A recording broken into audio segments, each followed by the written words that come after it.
বিয়ান, আসার সময় দেখলাম তোমার বাড়ির গেটের সঙ্গে একটা বেশ ছোট ছোট ডালা, সেটাতে একটা শোল মাছ এই যে ঘোরাঘুরি করছে। অনেক ধরার চেষ্টা করলাম, কিন্তু কিছুতেই ধরতে পারলাম না। তো প্রিয় বন্ধুরা, চলো সেই মাছের গল্পটি তোমাদেরকে শোনাবো। আজকের গল্প খুবই ইন্টারেস্টিং হতে চলেছে। তো কানে হেডফোন লাগিয়ে বসে পড়ো, পুরো গল্পটি কিন্তু না শুনলে একদম মজা পাবে না। তাই মোটেও টানাটানি করো না কিন্তু, ঠিক আছে? আর ভালো লাগলে অবশ্যই সাবস্ক্রাইব করে আমার পাশে থেকো। তো প্রিয় বন্ধুরা, আমি হলাম একজন বিধবা মহিলা। নাম আমার কল্পনা। আমার বিয়ের 3.5 বছর পর আমার স্বামী মারা গেলেন। যাওয়ার পরে আমার একমাত্র ছেলে, তখন ওর বয়স ছিল মাত্র 3 মাসের। ওকে বুকে করে নিয়েই আমার এই জীবনযাত্রা শুরু হয়। আমার ছেলে দেখতে দেখতে অনেকটা বড় হয়ে যায়। আমার স্বামীর বেশ কিছু টাকা পয়সা জমা জমি বাড়ি রেখে যাওয়ায় আমার আর তত ভোগান্তিতে পড়তে হয়নি।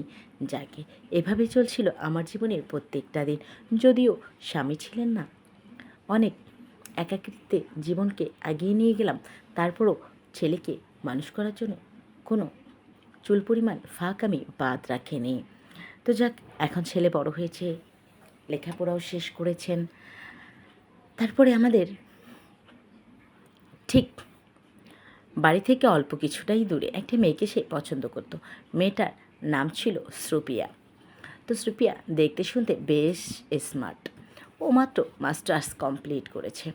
আমার ছেলে বলল ওই মেয়েকেই তার পছন্দ। সরাসরি চলে গেলাম তার বাড়িতে। যাওয়ার পর প্রস্তাব রাখলাম, আমার একটা ছেলে, কোনো কিছুর অভাব নেই, কোন বাড়ির মেয়ে দেবে না আমায়, তাই না বলো? যাক, বৌমাকে বিয়ে করায়ও নিয়ে আসলাম। এখন তারা সুখী। এখন বৌমা আর ছেলেকে পাঠিয়ে দিলাম কানাডায় হানিমুনের জন্য। তারা তো চলে গেল। এখন আমার বিয়াই সেদিন সন্ধ্যার পরপরই এয়ারপোর্ট থেকে বিদায় করে দিলাম। বিয়েও সেখানে ছিলেন, মেয়ে যাচ্ছে, আমার ছেলে যাচ্ছে, আসবে, সেটাই স্বাভাবিক। আর সবথেকে বড় কথা, আমার বিয়ান ছিলেন না। সেও আমার ছেলের সঙ্গে তার মেয়েকে বিয়ে করিয়ে আনার 3.5 বছর আগে চলে গেছে। যাকে বিয়াই এয়ারপোর্ট থেকে আমরা একে এসে বিয়াই তো রাস্তায় নেমে গেল। যেহেতু 3টা বাড়ি ফাঁকাফাঁকি আমাদের বাড়ি, তাই উনি মন চাইলে যখন তখনই আসতে পারতেন আমাদের বাড়িতে। সে যাই হোক, আমি বাড়িতে চলে আসলাম, ছেলেকে পাঠিয়ে দিলাম। এসে মাত্র চুলার মধ্যে একটু গরম পানি বসালাম। বসায়া গেটটা লাগিয়ে ঘরে এসে টিভিটা অন করলাম। অন করে একটু খবর শুনছিলাম বসে বসে। এর মধ্যেই উঠে গেলাম যে গরম পানিটা দিয়েছি, একটু কফিটা বানিয়ে নিই। রান্নাঘরে ঢুকতেই আমার দরজায় ডোরবেল বেজে উঠল। আমি যে দরজাটা খুলে দেখলাম বিয়াই।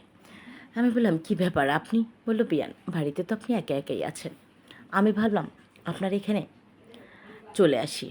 আপনার কিছুটা একাকিত্ব সময় আমার সাথে ভাগাভাগি হয়ে গেলে ভালো লাগবে। আমি বললাম, ভালো করেছেন, আপনি বসুন, আমি কফি বানাচ্ছিলাম, আপনি ভিতরে যেয়ে বসুন, আমি কফি নিয়ে আসছি। তারপরে বিয়ে ঘরের ভিতরে চলে আসলো। আমিও কফি আনার জন্য রান্নাঘরে চলে গেলাম। সব কিছু রেডি থাকায় ব্যাস 2-3 মিনিটের মধ্যে আমার কফি রেডি। বেয়ার জন্য আমি 2টা কফি হাতে করে নিয়ে এসে সামনে বসে পড়লাম। বসে পড়ে আমি বিয়াকে বললাম, নিন। তো হাঁপাচ্ছেন কেন জিজ্ঞেস করব, আর করাই হলো না। বললো, আর বললেন না, আপনি একা একা, ভাবলাম আমি আসলে আপনার ভালো লাগবে, কিন্তু আসতে যা ধকল পোহাতে হলো আমাকে। আমি বললাম, সে আবার কী কথা, কিসের ধকল? এই তো 3 বাড়ি ফাঁকেই তো আপনার বাড়ি। বলল, ওই যে আপনার বাড়ির নিচে এই নালা ছোট নদীটা আছে না, সেখানে বেশ একটা শোল মাছ ঘোরাঘুরি করছিল। আমি না অনেক ধরার চেষ্টা করলাম, কিন্তু পারলাম না। আমি উত্তরে তাকে বলে উঠলাম, শোল মাছ ধরার চেষ্টা করলেন মানে? বললো, হ্যাঁ বিয়ান, পারলাম না। আমি বললাম, এখানে আপনি বিল পুকুর নদী পেলেনটা কোথায়? বললো, কেন, আপনার এই এই বাড়িতে ঢোকার সময় তো ছোট্ট একটা নালা, নদীর মতো আর কি, সেখানটাই তো দেখলাম। তখন আমি তাকে বললাম, আপনার তো ভ্রম হয়েছে, আমার বাড়ির সামনে কোনো রকম কোনো নদী নালা নেই। এই নিন, খান। কফিটা হাতে দিয়ে বললো, হ্যাঁ সেটা তো খাবই, কিন্তু পুরো গল্পটা শুনবেন না? আমি বললাম, ও এখন গল্প হয়ে গেল? বললো, হ্যাঁ সেই তো। আমি বললাম, ঠিক আছে, বলুন না। পরে আমি যখনই ঘুরতে ধরতে গেলাম সেই শোল মাছটাকে, দেখলাম কি সেটার জায়গায় থাকছে না। সেটা এমনভাবে দৌড়চ্ছে একদম শোল থেকে বিশাল অজগরে পরিণত হয়ে গেল। আমি বললাম, তাই? বাহ, খুব ইন্টারেস্টিং তো, আগে কি হলো? তখন আমাকে বিয়াই বলল, তারপরে দেখলাম সেই অজগরটা যেদিক যেদিক যাচ্ছিল আমিও যাচ্ছিলাম। আমি বললাম, তারপরে কি হলো? বললো, সেই অজগর ধীরে ধীরে দেখলাম এই আপনার বাড়ির দিকে গেটের সামনেই আসলো। আমি বললাম, তাই? বললো, হ্যাঁ। তারপর কি হলো? বললো, আমি ঢোকার আগে তো অজগর ঢুকে গেল। আমি বললাম, তাই? বললো, হ্যাঁ। তারপরে কি হলো? বললো, অজগরটা আপনার বাড়িতে ঢুকে দেখলাম কি আরেক দরজা দিয়ে বের হয়ে একদম মানে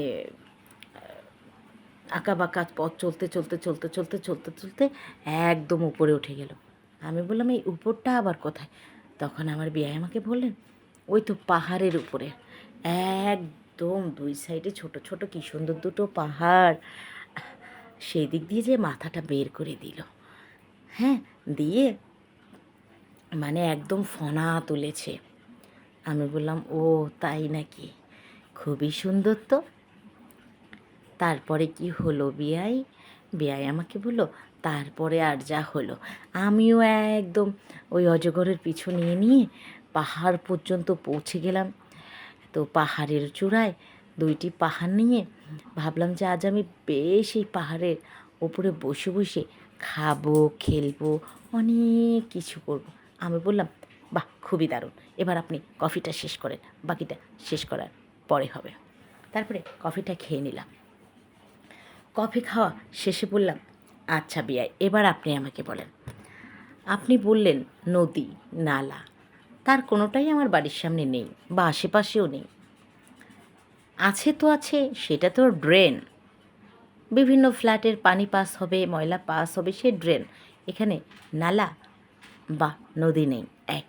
দ্বিতীয়ত, আপনি বললেন আমার বাড়ির দরজা দিয়ে অজগর ঢুকে আরেক দরজা দিয়ে পাহাড়ে উঠে গেল, খুব সুন্দর সুন্দর দুটি পাহাড়। হ্যাঁ, আপনি সেখানে বসবেন, খেলা করবেন, খাবেন, সেই পাহাড়ও আমার বাড়িতে নেই। আপনার মতলবটা কি বলেন? তারপরে বিয়াই আমাকে বললো, আরে বিয়ার, আপনাকে গল্প শোনালাম, বাকি অংশ আমি পরে বলবো। তারপরে ফোন দিলাম ছেলে মেয়ের কাছে, কথা বললাম, ছেলে আর বউমার কাছে, ওদের সঙ্গে কথা বললাম, বলার পরে রেখে দিলাম। আমি বললাম, রাত্রি কি খাবার খাবেন না? টেবিলে খাবার রেডি আছে, চলুন না খেয়ে আসি। বলল, আচ্ছা ঠিক আছে, চলেন খেয়ে আসি। খেলাম। খাওয়া দাওয়ার পরে বললাম, বিআই সাহেব, রাত তো অনেক হয়ে গেল, প্রায় 11:30টাই বেজে গেল, আপনি কি বাড়ি যাবেন না? তখন বলল, হ্যাঁ যাব, পাশেই তো বাড়ি, কতক্ষণ আর লাগবে যেতে, যাব তো। আমি বললাম, ঠিক আছে, তো বসুন। খেয়ে উঠলো তবে সবে মাত্র, তো যেতে তো একটু সময় লাগবে, আমি আর ফোর্স করলাম না। আমি বললাম, নিন, আমার একটু পান খাওয়ার অভ্যাস আছে তো। আমি বললাম, নিন পান খেয়ে নিন। খেয়ে নিল। বলল, ততক্ষণে দু একটা কথা বলতে বেশ অনেকটা সময় চলে গেছে। আমাকে আমার বেয়াই জিজ্ঞাসা করছে, আচ্ছা বেয়ান সাহেবা? আমি বললাম, হ্যাঁ বলুন। বেয়াই তো অনেক আগেই চলে গিয়েছে, আপনি একা একা কী করে থাকেন বলেন তো? আমি বললাম, মানুষ যেভাবে থাকে আমি ওইভাবেই থাকি। তারপর বলছে, আপনার কষ্ট হয় না? আমি বললাম, কেন কষ্ট হবে, আমার ছেলে আছে, টাকা পয়সা আছে, সমাজে মান সম্মান আছে, কষ্ট কিসের? বললো, না না, ওই সব কষ্ট না। আমি বললাম, তাহলে কষ্টটা কিসের? স্বামীর কথা মাঝে মধ্যে মনে পড়বে, কষ্ট হবে, কেঁদে কেটে থাকবো, এটা তো স্বাভাবিক, এটা জিজ্ঞাসা করার কি আছে? আপনি আমার কাটা গায়ে নুনের ছিটা দিচ্ছেন? বললো, না না, কাটা গায়ে নুনের ছিটা দিচ্ছি না, আমি পোড়া গায়ে মলম লাগাবো তাই বলছি। আমি বললাম, কথার মানে বুঝতে পারলাম না। তখন আমাকে বললো, বেআইন, বাকি গল্পটুকু বলি? আমি বললাম, হ্যাঁ বলেন। তারপরে সে অজগরটার কী হলো শুনবেন না? আমি বললাম, হ্যাঁ বলতে চেয়েছিলেন, বলেননি। তারপরে আমাকে বলল কি, সেই অজগরটা সেই পাহাড়ের চিপায় বেশ কিছুক্ষণ সময় অপেক্ষা করলো, যেমন তেমনভাবে মুচড়ামুচড়ি করছিল, খুবই দৌড়াদৌড়ি করছিল। তারপর পাহাড়ের চিপা দিয়ে একদম সোজা বরাবর নেমে গেল। নেমে যেতে না যেতেই সেখানে ছোট্ট একটা পানির ট্যাঙ্কি আছে, সেই ট্যাঙ্কির ভিতরে না ডাইরেক্টলি ঢুকে গেল। প্রথমে তো অনেকক্ষণ ফনা তুলে তুলে খেলা করছিল, তারপরে ঢুকে গেল সেই ছোট্ট টাঙ্কির মধ্যে। যাওয়ার পরে অজগর যা করলেন সেটা শুনলে তো মানে কি বলবো, মনই ভরে যাবে। আমি বললাম আচ্ছা তারপর কি করলেন? বলল অজগর ওটার মধ্যে ঢুকে না সেই ছোট্ট পানির ট্যাঙ্কিতে ঢুকে এমনভাবে খেলা করছিল যা দেখলে মনটা ভরে যায় সত্যি। আমি বললাম সেই পানির ট্যাঙ্কিটা কোথায় শুনি? বলল কেন? একদম পাহাড় বরাবর নিচে এই যে একটু একটু জঙ্গলের মধ্যে ছোট্ট একটু পানির ট্যাঙ্কি আছে সেখানে। আমি বললাম সব কিছু মাথার উপর দিয়ে গেল, কিচ্ছু বুঝতে পারলাম না। জার্নি করেছি, শরীরটা অনেক ক্লান্ত, আপনি এবার আসবেন নাকি যাবেন? বলল উত্তরে, বেয়ান অনেক রাত হয়ে গেছে, এখন কি আর যাওয়া যায়? আমি বরঞ্চ এই আপনার এখানটাই আজকে রাতটা শুয়ে পড়ি। অবশ্য আমার অজগর কিন্তু ফানা তোলে না, সে নিয়ে আপনার কোনো ভয় নেই। আমি বললাম তাই না, ঠিক আছে, আমার ঘুম আসছে, আমি ঘুমাই। এই যতটা সময় হচ্ছে আপনার গল্প করা দরকার করে নিন, তারপরে আপনিও শুয়ে পড়েন। বললো আচ্ছা ঠিক আছে। ওমা, আমি শুয়ে পড়লাম, ঘুমিয়ে গেছি। ঘুমের মধ্যে আমি সেই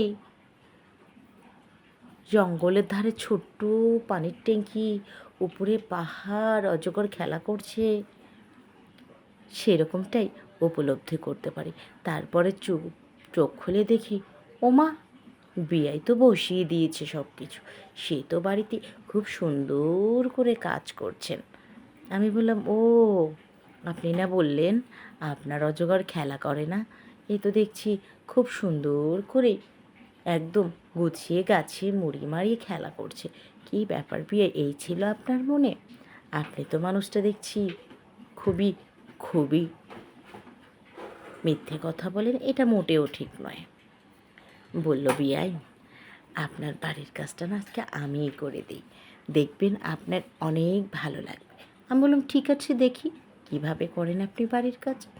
তারপরে সে না আমাকে বলে উঠল, আপনার বাড়ির ওয়ালের মধ্যে এত জং পড়ে আছে, আজকে না আমি সমস্ত জংগুলো একবারে চেঁচে চেঁচে ঘষে ঘষে মেজে মেজে পরিষ্কার করে দিব, তাতে আপনার বাড়িটাও নতুন হয়ে যাবে।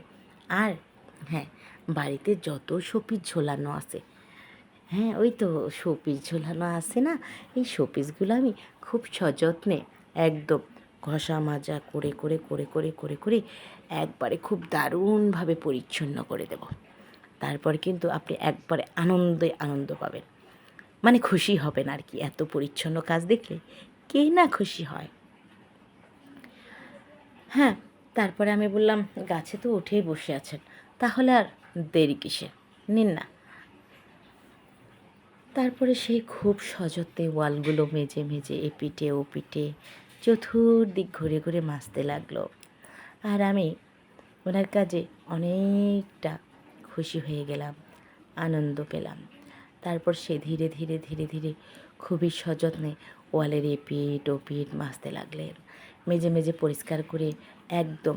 আমার আবার দুটো শোপিস ছিল ওই যে দেওয়ালের মধ্যে, বোঝো নাই তোমরা শোনা বন্ধুরা আমার। তো ওই ওয়ালের শোপিসগুলো সে খুবই দারুণভাবে ঘষে ঘষে মেজে মেজে পরিষ্কার করছিল। বাস পরিষ্কার করা হয়ে গেল, এখন পরিষ্কার করা বাকি মেঝেটা। তো মেঝেতে অজগরের ছেড়ে দিলেন, দেওয়ার পরে অজগর তো দৌড়াতে লাগলেন চারোদিকে, দৌড়াতে দৌড়াতে দৌড়াতে দৌড়াতে।